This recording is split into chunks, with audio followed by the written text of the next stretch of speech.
Hey, good morning guys. Coming to you with a long overdue update here on this channel. Have not made a video in several days now.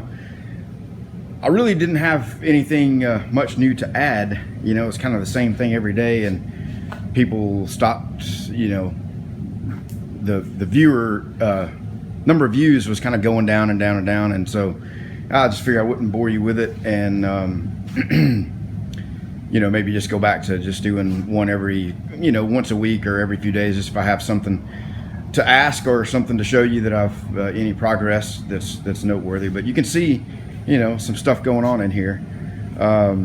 Got an order in for a kind of a small desk, and so I'm working on that. And I don't know if I ever mentioned, but I have a guy down the street from me that's just a couple miles down the road that's got a sawmill. And he has all kinds of stuff. He's, you know, people have brought him, and this is some mesquite right here that I got from him. And you can see it's all rough milled lumber straight from the sawmill. And so I've been working on that.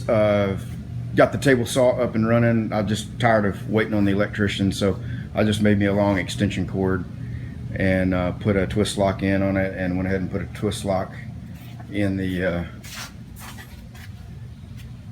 for the 3-phase in the outlet there. And first time I'd ever done anything like that before, and it was really nothing to it. So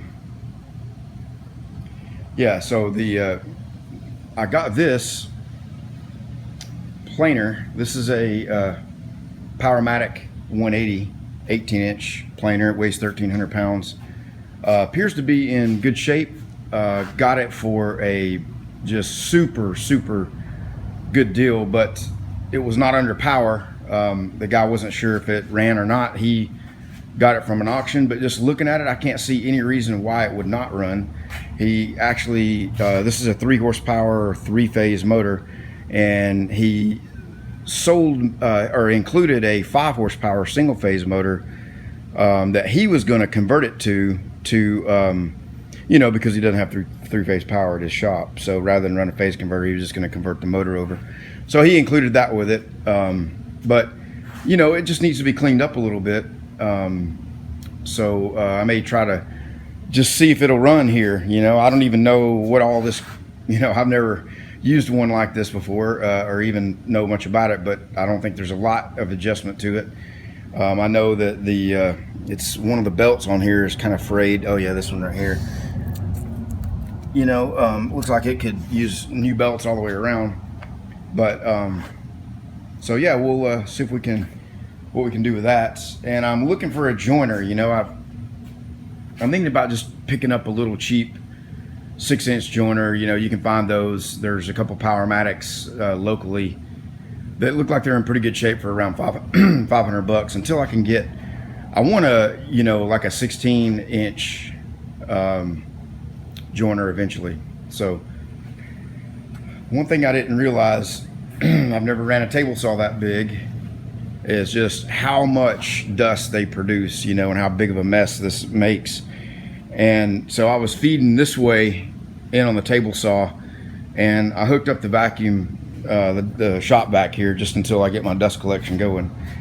And I think that was helping some, but man, it shot sawdust all the way back there where the Miller welder is. So what I'm doing now is I'm gonna unload this, drop it down, and take the crane over and pick this up and spin it around so that I'm feeding that way and the dust is coming back that way, because really wasn't much dust at all out here in the front of it.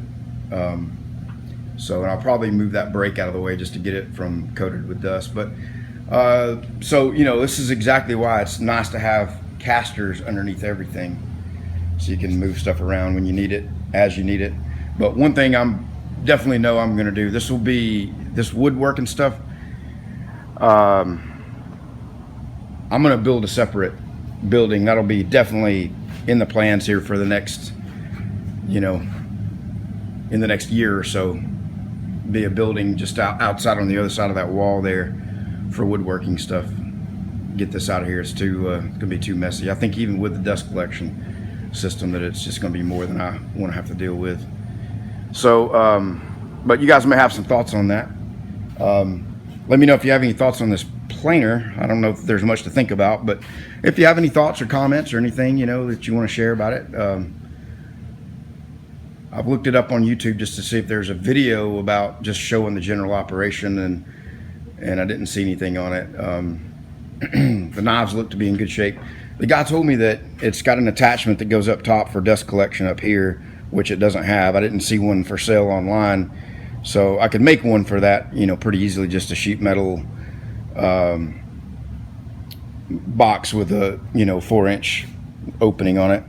The knives look like they're in pretty good shape. They got a, you know, just some normal nicks and stuff on them, but here and there, but yeah, so we'll see.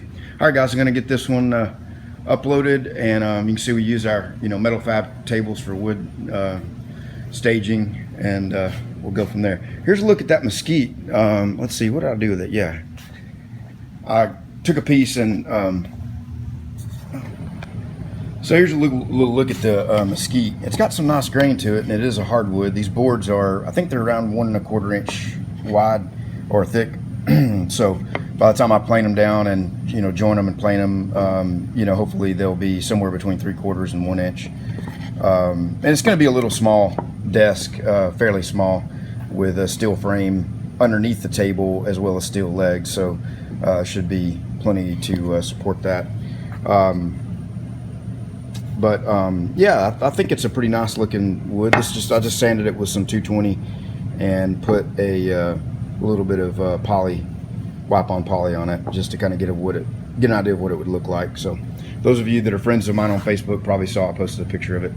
Anyway, have a good one, guys. We'll talk to you soon. I was going to show you this saw as well.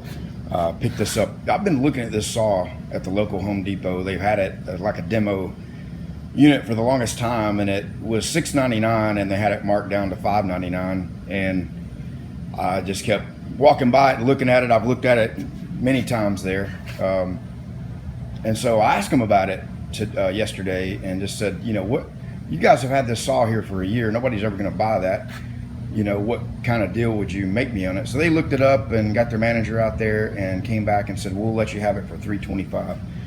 So yeah, it's a pretty sweet machine. It'll cut I needed a, you know, compound sliding miter that, you know, had a lot more capacity than the little bitty Hitachi thing that I've got over there. So this will cut a 14-inch wide board, the width, 14-inch wide board there. So which is kind of handy for getting those pieces like, you know, the rough sawn stuff here. These are about 12 or 13 feet long, so I cut each one of them in half just to make it easier to use, and plus a thin board like that that's 14 or you know 12 or 13 feet long, over that length you'd have to joint and plane, and you'd have to remove a lot of material to get a flat board that long out of it. So anyway, just thought I'd show this. I don't have a blade for it yet. I stole the one off the saw to cut all those boards in half with. I gotta go just pick up a blade for it today. But anyway, I just thought I'd show you this, and always good to get good deals. If you can wait and be patient, you know, you can get stuff like that. Especially that's if that thing powers on and works right, you know, just flip a switch and use it. Maybe could put a couple belts on it. Yeah, that'd be a sweet deal. All right, guys.